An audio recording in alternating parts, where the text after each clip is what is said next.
দেখে আসছেন না, শুধু আমার সাথে সবসময় এই মিরপুরের মাটিতে রাস্তায় সব জায়গায় জনসংযোগ করেছেন। জনগণের ভিতর যে বিপুল সাড়া আমরা দেখে আসছি এই ধানের শীষের জন্য, এবং আমার প্রতি যে ভালোবাসা এলাকাবাসী সবসময় প্রদর্শন করে আসছে, আমার মরহুম বাবা আল্লাহ এসএম সাহেবের প্রতি তাদের ভালোবাসা আপনারাই কিন্তু সাক্ষী।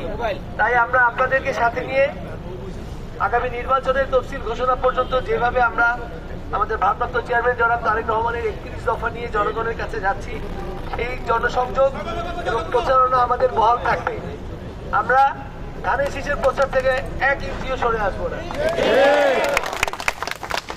এবং আমি আবারও বলছি, বাংলাদেশ জাতীয়তাবাদী দল বিগত সব নির্বাচনে এখানে কখনোই ভুল করে নাই, কোনো ভুল সিদ্ধান্ত তারা দেয়নি। ধানের শীষ এই পরিবারের এই বাসায় তারা সবসময় কিন্তু মনোনয়ন দিয়ে আসছে।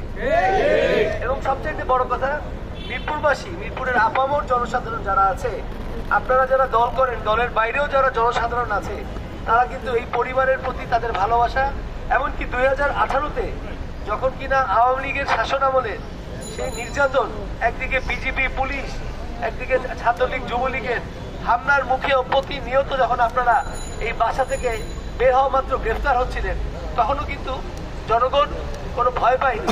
তারা ধানের শীষের পক্ষে আমাকে কিন্তু ভোট দিয়ে আসছে। 56,000 ভোট 1 ঘন্টার মধ্যে দেখানো হলেও আসলে কিন্তু ভোট ছিল প্রায় 1 লক্ষের মতো। তো মিরপুরের জনগণ প্রমাণ করে যে তারা কোনো ভয় পায় না এবং এই পরিবারের প্রতি তাদের ভালোবাসা দেখিয়ে আসছে। তাই আমি আমাদের এই চলমান জনসংযোগ যেটা আছে তারই ধারাবাহিকতায় পরশুদিন অর্থাৎ সোমবার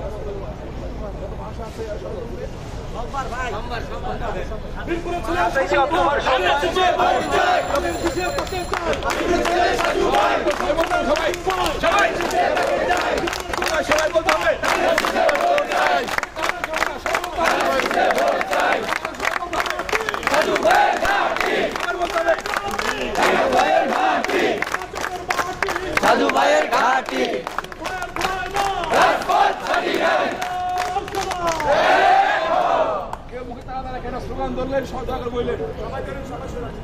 বক্তব্য দিতেছে, বক্তব্যের মাঝখান দিয়ে স্লোগান দেওয়ার দরকার নাই তো, না করতেছে।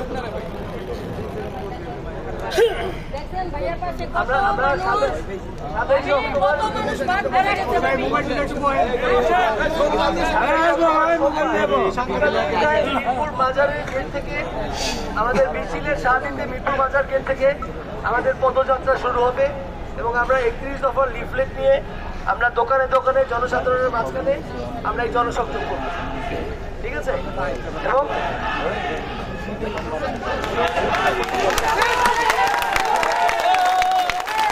বিশাল এক মিছিল আছে ভাই।